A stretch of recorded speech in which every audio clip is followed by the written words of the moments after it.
Listen closely, deep, deep down. In the towering, jungle-like blades of the great green meadow, lived two very different bugs. One was a superstar.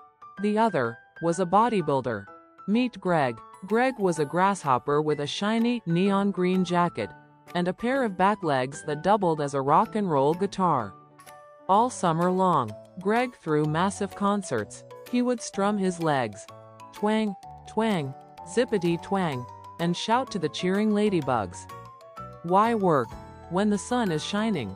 Greg lived the dream. He chugged sweet flower nectar, slept on fluffy dandelion pillows, and partied until the fireflies finally went to bed.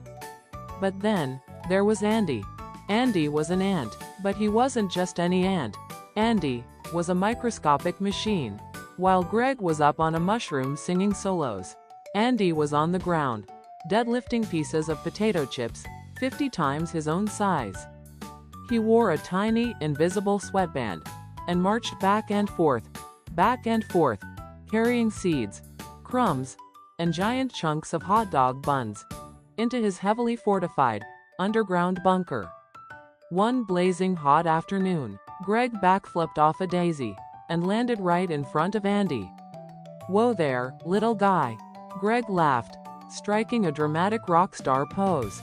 "Take a chill pill. The sun is out, the pollen is sweet, and you are sweating buckets. Drop the crumb and come sing with me." Andy paused. He slowly lowered a massive breadcrumb to the ground and wiped his tiny brow. He looked Greg right in the eyes and said, "Winter is coming, Greg. The great freeze. If you don't pack your pantry right now, you are going to be a bug-sickle by December." Greg just rolled his eyes and laughed so hard his antennae wiggled. "Winter? That's months away, you giant party pooper." And with a mighty leap, Greg bounced away into the sunshine. But Andy was right. Winter wasn't just coming, it was hiding, right around the corner. Suddenly, boom, the seasons change. And they didn't just change, they crashed.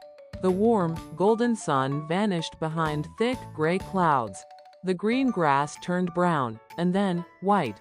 A freezing, howling wind swept through the meadow, dumping giant mountains of cold, unforgiving snow. The great freeze had arrived. Greg's guitar strings snapped. His shiny green jacket offered absolutely zero warmth. There was no nectar. There were no dandelions. He was freezing. He was starving. He was a bug-sickle, shivering, with ice forming on his little green nose. Greg dragged his frozen legs through the raging blizzard. Crunch, crunch, crunch. He stumbled over a massive snowdrift and found himself standing in front of a tiny, sturdy wooden door built into the dirt. He raised a weak, trembling claw and knocked. Tap, tap, tap. The door swung open. Instantly, a blast of warm, golden light spilled out into the snow, along with the most incredible, mouth-watering smell of toasted hot dog crumbs and sweet nectar hot chocolate. It was Andy. Inside, thousands of ants were feasting, wearing tiny sweaters, totally warm and completely safe. "Hey, Andy?" Greg chattered, his teeth clicking together. "You were right. I was a fool. I should have listened. I'm so hungry." Andy looked at the freezing, miserable grasshopper. The tough little ant sighed, smiled a warm smile, and reached out his hand to pull Greg inside out of the blizzard.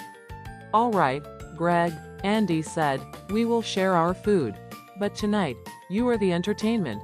And from that day on, as Greg played his tunes by the roaring fire, he learned the greatest lesson of the meadow.